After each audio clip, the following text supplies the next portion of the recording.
Good evening. चलो शुरू करते हैं आज प्रकाश के परावर्तन का लेक्चर नंबर 2, जिसमें कुछ प्रैक्टिस क्वेश्चन हैं।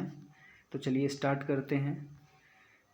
सेकंड है ये मॉडल पेपर, प्रकाश के परावर्तन संबंधित कुछ प्रश्न हैं। देखिए पहला प्रश्न आपके सामने इसमें आ गया है कि उत्तल दर्पण से बना प्रतिबिंब होता है सदैव। पहला ऑप्शन है वस्तु से छोटा, दूसरा वस्तु से बड़ा, समान आकार का, और चौथा है वास्तविक। चारों में से जो आंसर सही है बताइए। तो कैसा होता है? उत्तल दर्पण से बना प्रतिबिंब सदैव होता है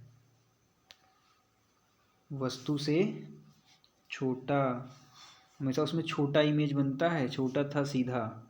ठीक है, चलिए नेक्स्ट चलते हैं। अगला क्वेश्चन दे रखा है कि समतल दर्पण से बना प्रतिबिंब, पहला ऑप्शन है वास्तविक होता है, दूसरा आभासी होता है, तीसरा छोटा बनता है और चौथा बड़ा होता है। तो समतल दर्पण से बना प्रतिबिंब कैसा होता है? चारों में से जो सही ऑप्शन हो बताइए। आभासी होता है। कैसा होता है? आभासी होता है। ऑप्शन नंबर सेकंड सही है कि जो समतल दर्पण से प्रतिबिंब बना होता है वो आभासी होता है। चलिए नेक्स्ट क्वेश्चन पे चलते हैं। अगला क्वेश्चन कह रहा है कि यदि किसी वस्तु को दर्पण के निकट रखने पर सीधा प्रतिबिंब बने तथा दूर रखने पर वास्तविक प्रतिबिंब बने तो वह दर्पण होगा पहला अवतल, दूसरा उत्तल, तीसरा समतल, चौथा उत्तल अथवा समतल। चारों में से क्या होगा? यदि किसी वस्तु को दर्पण के निकट रखने पर सीधा प्रतिबिंब बने तथा दूर रखने पर वास्तविक प्रतिबिंब बने तो वह दर्पण कैसा होता है? अवतल होता है। पता है ना कि अवतल दर्पण में 6 कंडीशन होते हैं। 6 का 6 आपको पढ़ाया गया होगा और आप पढ़े होंगे कि अवतल दर्पण में 6 अलग अलग स्थानों पर रखने पर 6 अलग अलग प्रतिबिंब जो हैं मिलते हैं। ऐसा केवल अवतल दर्पण में होता है और उत्तल दर्पण में 2 प्रकार के। चलिए नेक्स्ट क्वेश्चन पे चलते हैं।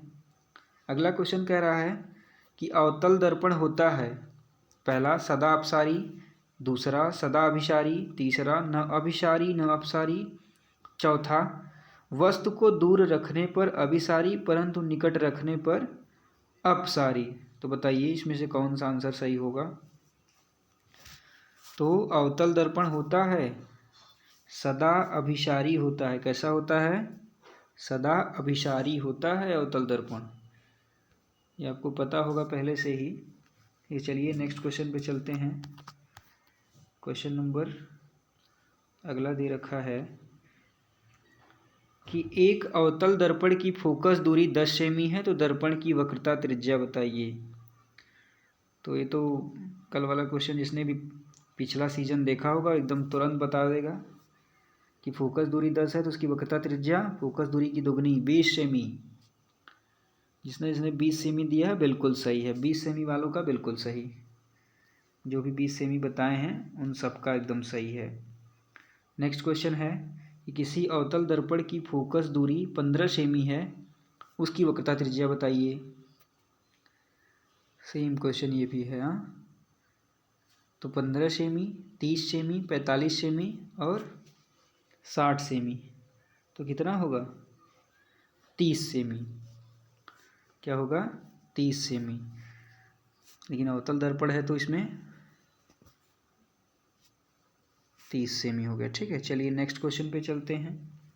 अगला क्वेश्चन दे रखा है कि समतल दर्पण की फोकस दूरी होती है। किसी भी समतल दर्पण की फोकस दूरी 0, अनंत, तीसरा ऑप्शन 25 सेमी और चौथा -25 सेमी। तो समतल दर्पण की फोकस दूरी क्या होता है? अनंत होता है। किसी भी समतल दर्पण की फोकस दूरी अनंत होती है। जो भी अनंत ऑप्शन बताए हैं बिल्कुल सही है। नेक्स्ट क्वेश्चन दिया है कि फोकस दूरी व वक्रता त्रिज्या में के बीच संबंध F बराबर R, दूसरा ऑप्शन है कि F बराबर 1/R, तीसरा है 2F बराबर R, चौथा है F बराबर 2R।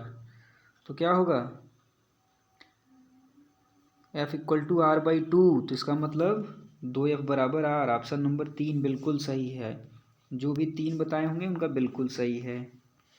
चलिए नेक्स्ट क्वेश्चन है कि एक अवतल दर्पण की वक्रता त्रिज्या 15 सेमी इसकी फोकस दूरी होगी। एक अवतल दर्पण की वक्रता त्रिज्या 15 सेमी है, जिसकी फोकस दूरी क्या हो जाएगी?